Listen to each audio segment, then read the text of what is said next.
Hey, Wesley, just wondered what's your experience been being on the court next to LeBron and AD and sort of seeing the impact they can make on both ends in crunch time and how that measures up with what you've experienced so far through your career. I mean, obviously, those are the two of the most versatile defenders and just players in this game that this game has seen. So, um, basically, trying to find where you fit, make sure you get out the way when it's time to get out the way, but also be ready when it's time to be ready. And they're two amazing players, and they can definitely make the game easier for everybody on both ends of the court. Any way you can compare what it's like getting a road win, especially stacking road win, in this year as compared to what it was like even last year before the pandemic? I guess this is more of a playoff type feel where you're seeing the same team over and over. There's going to be adjustments that are made. There's familiarity. You kind of it's a psychological game as much as it is a physical game where you got to get up to play the same team, um, as opposed to different looks and all that kind of stuff. So I mean, but it's the same kind of road warrior mentality that we got to go in and we're gonna have to fight regardless. We're obviously gonna have a target on our backs, but that's where I think, in my opinion, teams are really formed, which is their play on the road. I'll go. Hey Wes, I'm sure you're aware that today in Wisconsin, an attorney announced that there's not going to be any charges filed in the shooting of Jacob Blake. Kind of given everything that you went through with the Bucks, the NBA went through, what do you make of that result? Um, no, Nothing that isn't going to be censored. Um, it's disheartening. Truly, it's disheartening just for all the work that everybody put in. All the just the heartache of the families involved. The kids involved in the car, the city that rallied around it, the community. I mean, it's just about right and wrong. I mean, but this isn't going to be something that it can't deter, those citizens who are trying to do right, who are trying to fight for equality, who are trying to fight for the right things. It can't deter us. It can't make everybody. We can't lose our heads. We can't start rioting. We can't start. I mean, we have to be calculated. We have to continue to keep our foot on the pedal. We have to continue to keep our foot on the gas.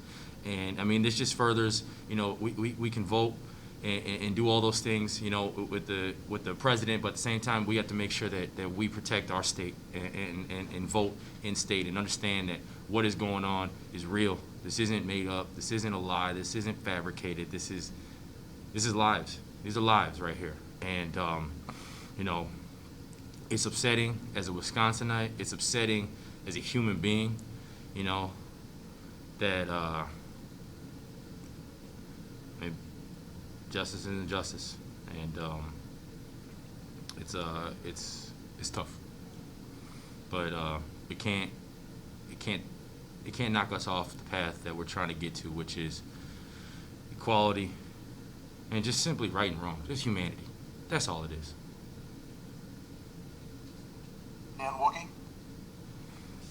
Wes, along those lines, I mean, you obviously have the disappointment and the heartache from something like that, and it comes on the same day where you're seeing tremendous turnout in a runoff election after a lot of discussion by NBA players, including LeBron, your teammate, about voting. I'm just kind of curious, where is the state of activism in the NBA right now? I mean, obviously there are going to be some wins and some losses. Do you feel like, even though the Blake decision wasn't what you guys wanted, that people are listening and that you guys are making a difference? Well, we have to continue to, and it can't just be us. I mean, everything that we did in the bubble as the NBA, not only just the Milwaukee Bucks, but and in the state of Wisconsin, but everybody globally, nationally, really rallied, and that just has to continue. To the flame is already lit. It just has to continue to keep burning and keep burning, but burning the right way, not where anything could be sidetracked. Not that we're damaging anything so that all the media attention can go to, oh, well, look what's happening over here. No, look at the facts. Look at what's going on, and then let's address the issues head on. And that's how,